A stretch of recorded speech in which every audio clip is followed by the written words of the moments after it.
Hello beautiful being, and welcome back to my channel. My name is Jackie Lane. I'm the creatrix of 𝒓𝒂𝒏𝒕.com. I empower women to transform their relationship with their man, their sex life and their business. And in this video I'm going to be sharing with you 10 reasons why women shut down sexually in their long-term relationships or their marriage. So 10 reasons why women shut down sexually to their long-term partner. So if this has been happening for you, if over the years you've turned off sexually with your man, or you've started to shut down sexually within your own body, or you've started to become apathetic around your sexuality, or if there's pain or numbness or sexual blocks and blocks to bliss coming up for you and your partner, listen up, because these may be the very reasons why that is happening in your life, in your body.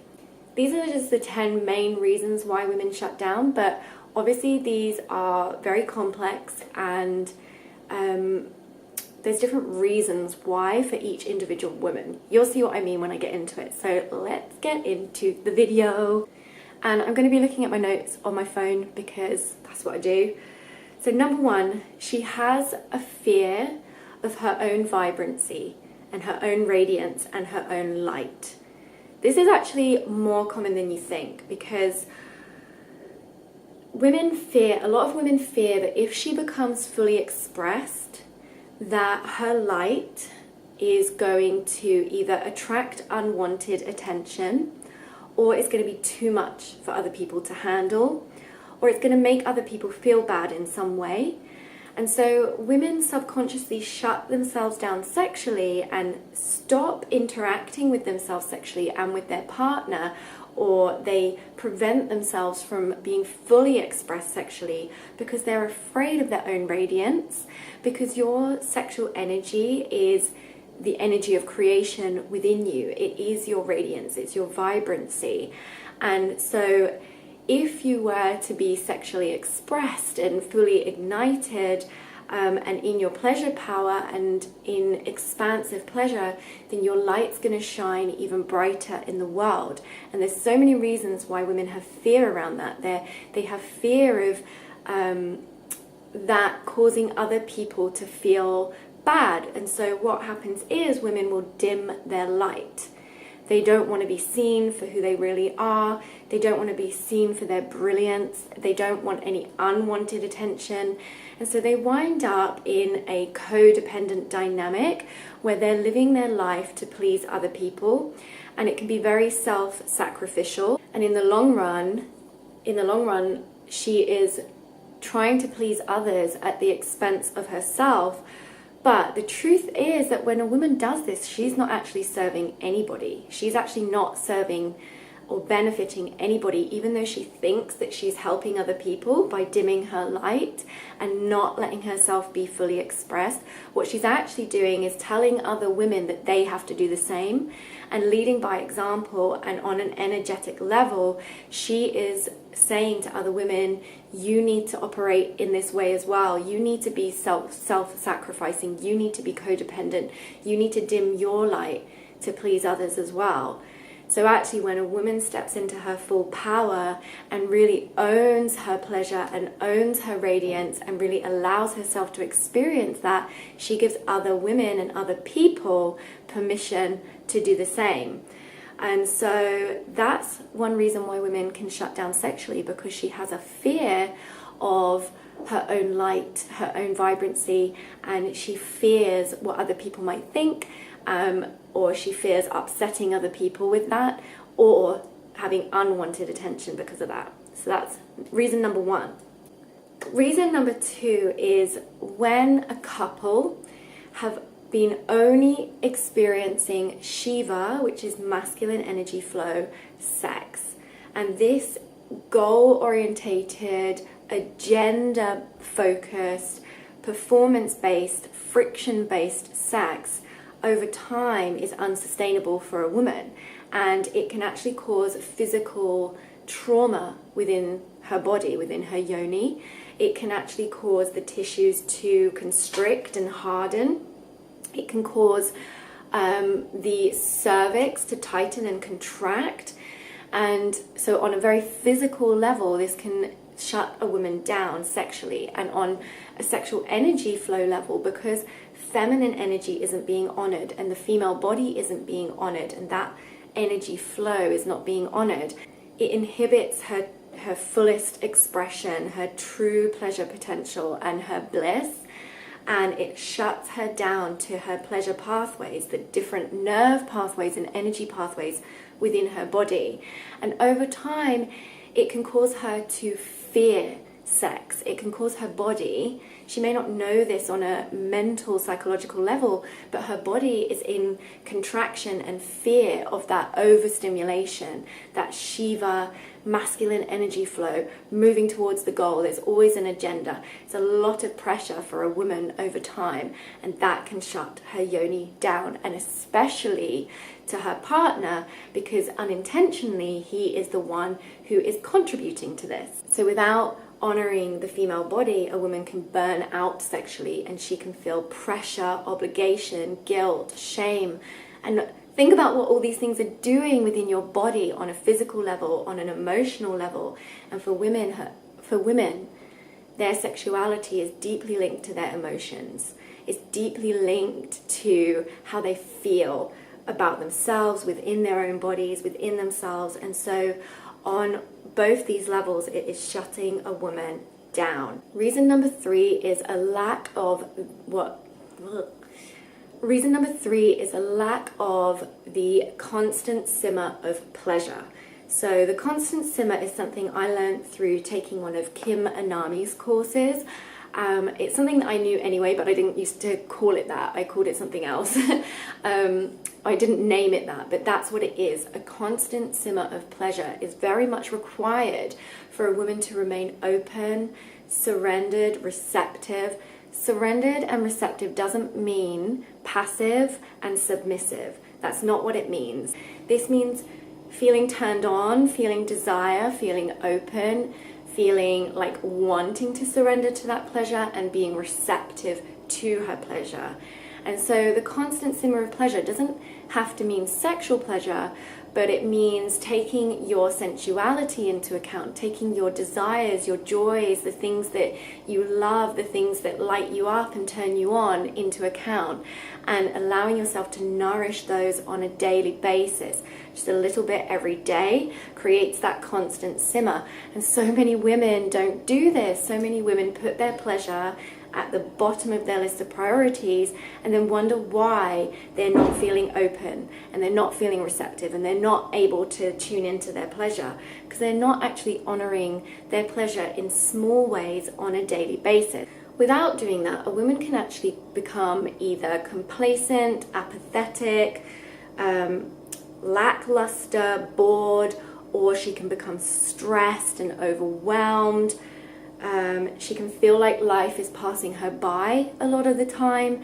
She can feel like there's not enough hours in the day. But the truth is that if she prioritized herself first, she would feel like there's more hours in the day, and she would create more things to feel pleasure about. It would reflect in her reality, and more time would be created for her. That is the truth of what happens when you prioritize your pleasure. So again, she can fall into living her life for others. She can fall into being self-sacrificial and codependent, which means people-pleasing, which means putting others before her own needs and her own desires and her own joys. Or she can just work herself into the ground and burn out completely. So number 4 is lack of sexual healing.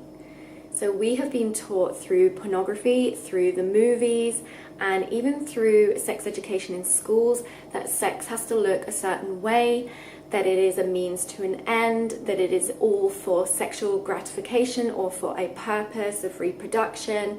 There's always an agenda, and we've actually been conditioned out of understanding the roots of sexual energy and the healing power of our sexual energy.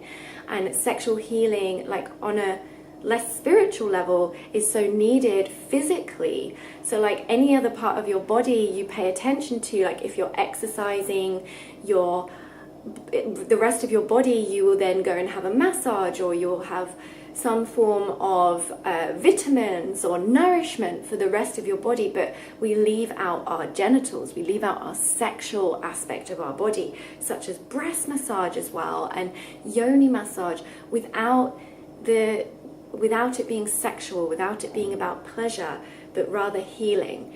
And because we've been conditioned into thinking sex has to look a certain way, we actually leave out the most vital and important aspect of sex, which is sexual healing, and using our own touch, our own awareness, our own energy, our own connection with our own bodies and with our partners to actually heal each other and come into a space of wholeness and integration with the things that happen on a daily basis to cause tension and stress within our bodies. This is happening every day. We go through emotional things, stress, all the time, every day, every week, every month. There's things coming up in our life, and those things house within the tissues of our body, and that includes within our yoni. Tension doesn't just happen in your shoulders, it happens within your yoni. If you're in fight or flight, or if you're in a stress response, or if you're in depression or anxiety, that's going to affect your genitals, that's going to affect your yoni, and the tissues within your yoni are going to respond to that. And so sexual healing is about having a regular practice of loving yourself without the need for it to be about sexual gratification, without the need for it to be about pleasure, without the need for it to look a certain way. And this actually can lead you into sex magic. And sex magic is really where you start understanding the dynamic of sexual energy and the potency of that powerful force that's within you, and how that can actually be a healing power within you. It can be medicinal. So in ancient Taoism and Chinese traditions and even Indian traditions, they used sexual positions and sexual energy flow to heal from ailments, to heal from disease and illness and sickness and imbalances. And that still works. It still really works. And so sexual healing is this huge part of sexuality that we just leave out. We don't even tend to ourselves in that way anymore. We don't actually love ourselves fully and wholly. We have so much agenda and so much judgment and preconceived notion of what sex has to be or should be, that we have let ourselves go with the magic that's available to us within our own bodies and our own healing abilities. So without sexual healing, emotions and experiences that are happening throughout your life, or maybe even from the past, are going to stay housed and stagnant within your yoni, within your body, within your sexual energy flow. And that's going to cause blocks to bliss. That's going to cause you to turn off sexually. It's going to impact your libido. It's going to cause your yoni to shut down. It's going to cause you to not desire sexual pleasure, because you haven't actually dealt with the things that are in front of that. Because sometimes in order to receive that pleasure, we need to clear what's in front of it. And when you're not doing that, you can really block your bliss, and you can definitely shut down to your man if he's not honoring that aspect of sexuality either. And if you're not on that journey together, or at least on your own in your own time, you can shut down to him as well, because sex will be looking a certain way, and it becomes habitual and monotonous for you, and it's not actually the depth of sex that you're looking for and that your body's yearning for. And so that can actually cause you to turn off. Number 5 is not feeling seen, not being seen or heard by your man. This is huge, okay? So many women don't have a clue how to be seen and heard by their men. They actually blame their men, they wrong their man, they expect they're entitled, when actually they don't know their own powerful influence and the capacity they have to inspire their man to want to listen, to want to hear them, to see them, to actually see them and know them and honor them. So most women don't realize that it is she that has the power to inspire this within her man. An empowered man will always respond to your authentic self-expression, empowered authentic self-expression. I've gone into this in one of my other videos around the best relationship advice ever, so please check out that video because it is amazing for this reason. So when you're not being seen and heard by your man, when he's not honoring you and seeing you for who you are, for this amazing, powerful woman that you are, and day to day where he's not hearing you, he's not pleasing you, he's not stepping up, and you feel completely unappreciated, you can actually feel invalidated and even objectified when it comes to the bedroom. If throughout your daily life you're not feeling seen and heard, or not being seen and heard.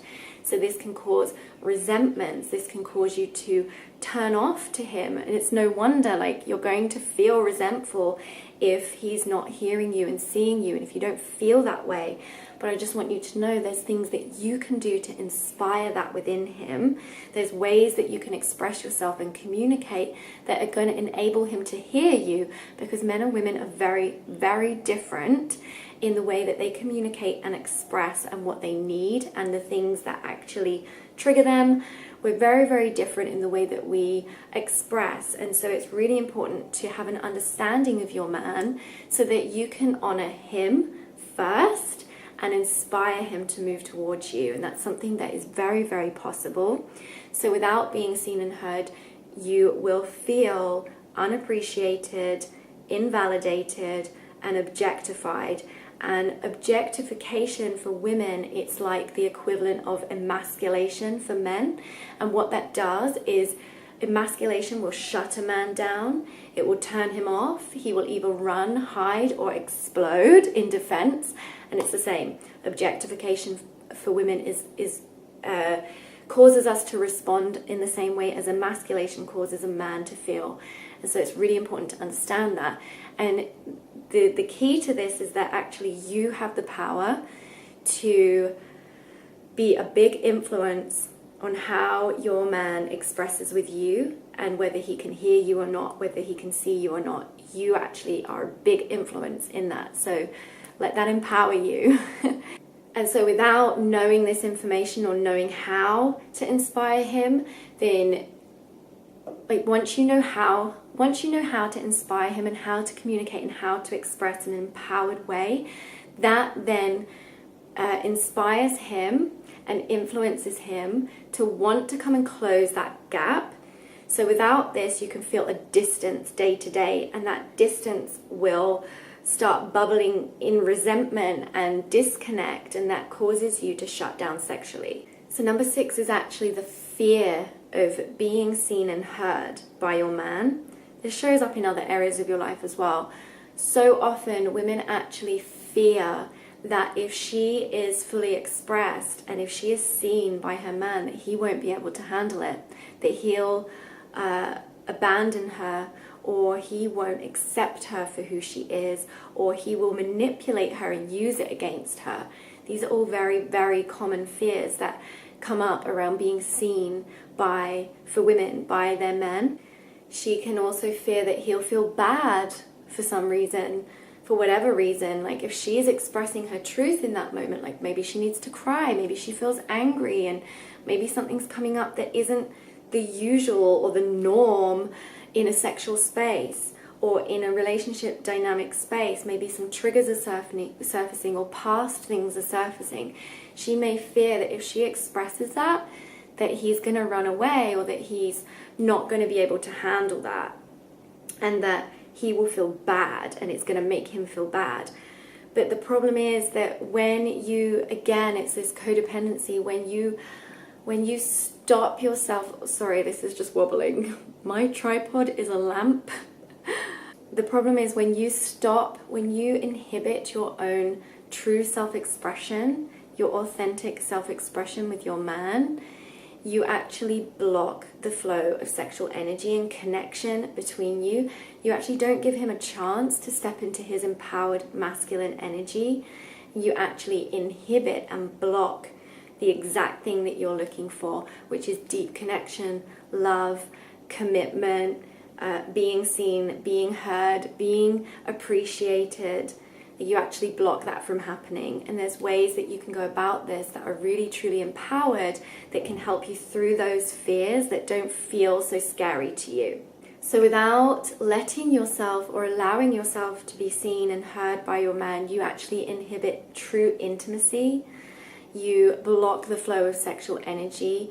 You inhibit the deep heart connection that you want, and the spiritual, energetic, and even psychological connection that you are craving for with your man.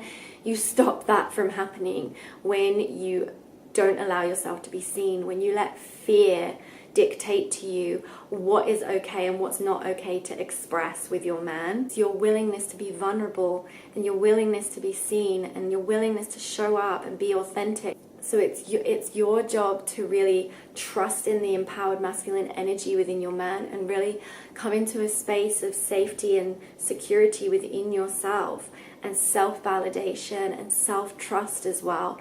These things are going to really help you to be able to express authentically with your man and actually allow yourself to be seen and heard by him. So number 7 is not seeing your man. So we're still in this whole being seen and heard thing.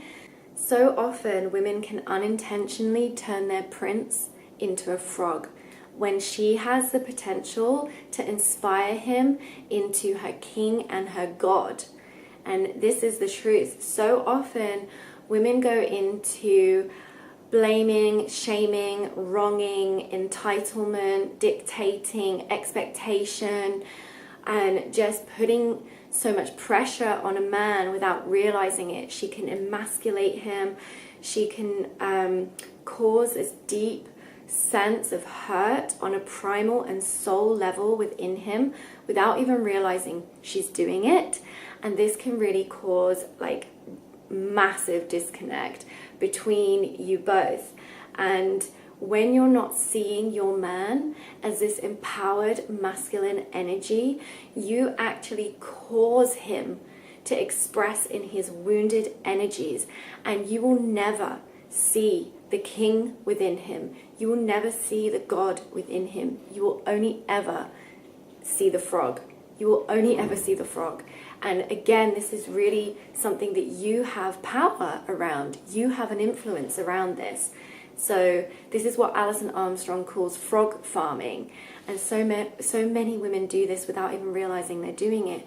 And because this works both ways, when you're not seeing your man, you're actually pushing him away. You're actually causing him to feel all kinds of things that you wouldn't expect, because he can feel criticized. Very easily men can feel criticized, and it can cause him to feel deeply emasculated. And remember what objectification does to a woman? Well, emasculation does the same to a man. He's going to run away, he's going to block you, he's going to hide, or he's going to explode in defense.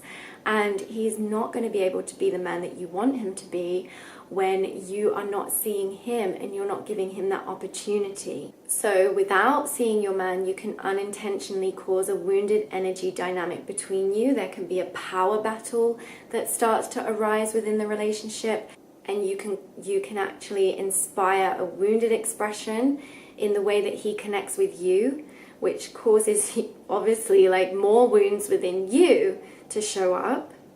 You can often feel really hard done by. You can sometimes go into this victim space, and you will think your man is someone he's not. You will think your man is not capable. You will think your man is not loving. You will think your man is selfish and lacks empathy. You will think your man is unsupportive and is void of sympathy and compassion, when actually he has all those things within him. And you are literally inspiring this wounded expression to come forth. And I don't mean this in that there's like nothing he can do about this, because there are things he can do, but I just want to empower you, to let you know that you are that powerful, that you can inspire empowered expressions to come forth, where you will actually see your man for the man he truly is. Number 8 is the lack of sacredness around sexuality. And again, due to porn, due to the movies, due to the severe amount of manipulation around our sexuality in this society, we have lost the sacredness of sex. And sacredness really means like a reverence and respect and honoring of the body, of sexual energy, of each other. It means bringing in love to everything that you are expressing and exploring with yourself and with your partner.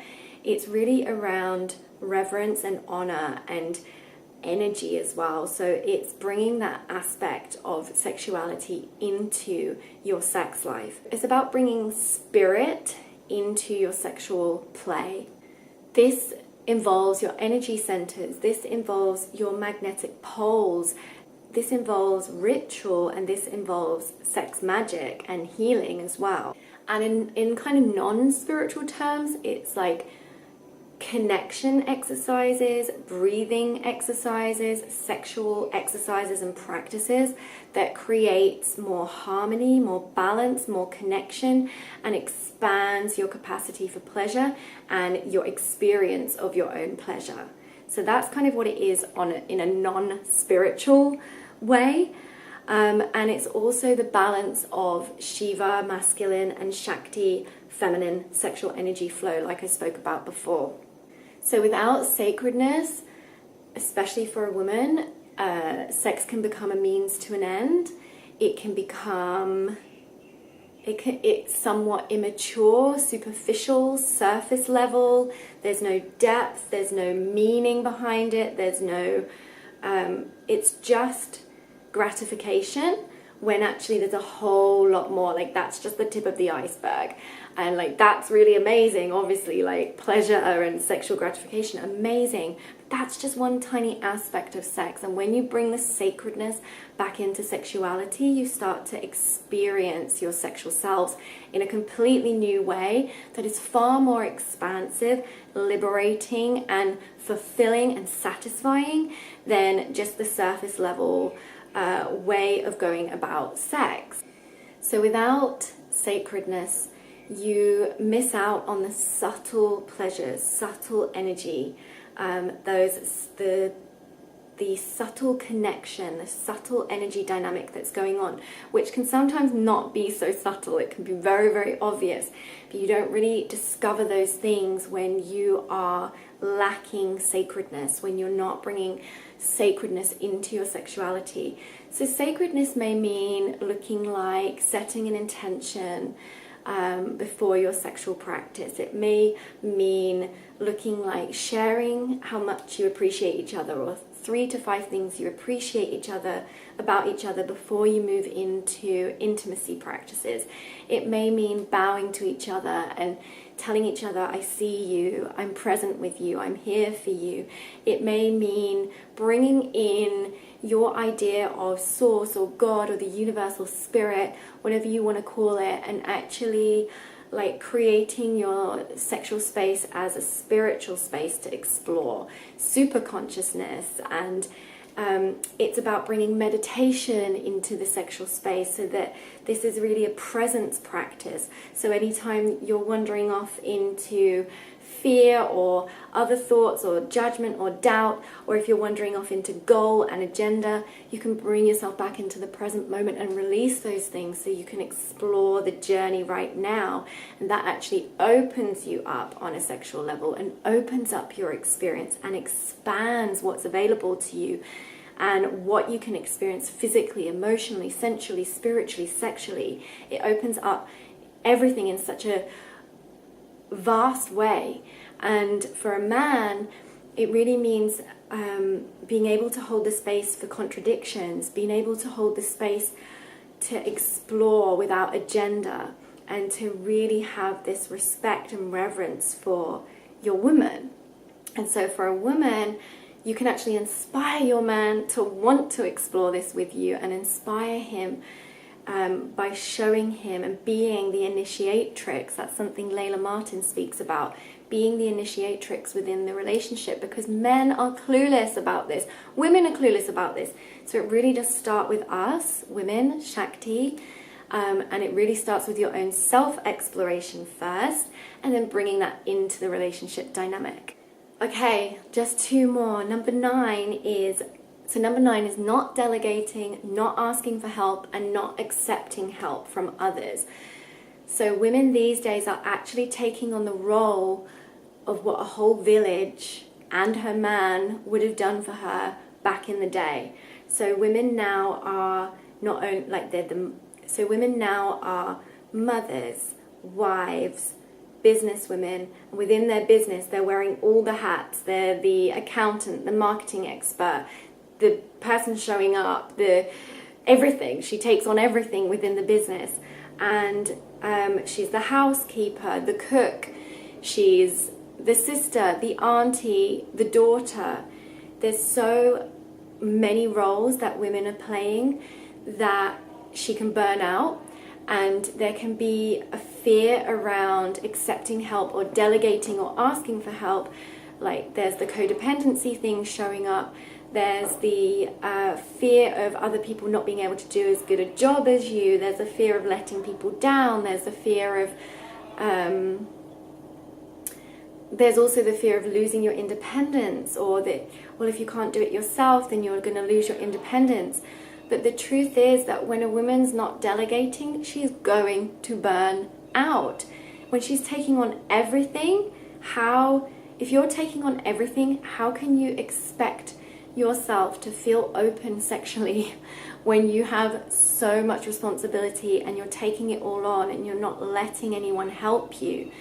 And there can also be a fear around not having the finances or funds, like the money aspect of delegating. But what I want to let you know is that when you start delegating, when you decide you're going to delegate, you're going to accept help, you'll be amazed at how much help will just flow into your life. Free help, or money that shows up to enable you to invest in support that you just out the blue. But the decision has to come from within you. You have to move beyond your fears of delegation or your resistance to it, and actually show up for yourself in that way, and actually let yourself receive support and receive help from others. When you come into that space, you'll see that it was actually here all along. There's people in your reality right now who want to help you and want to support you. So give them that gift. You know how good it feels when you help someone? Let someone feel that by letting them help you. When you don't delegate, when you don't accept help, you will feel like the weight of the world is on your shoulders and you will burn out. You will feel a sense of so much responsibility that it is overwhelming, and you will not have the capacity to do it all. You are superwoman in many ways, but don't let yourself try to be superwoman in this way, because it doesn't work.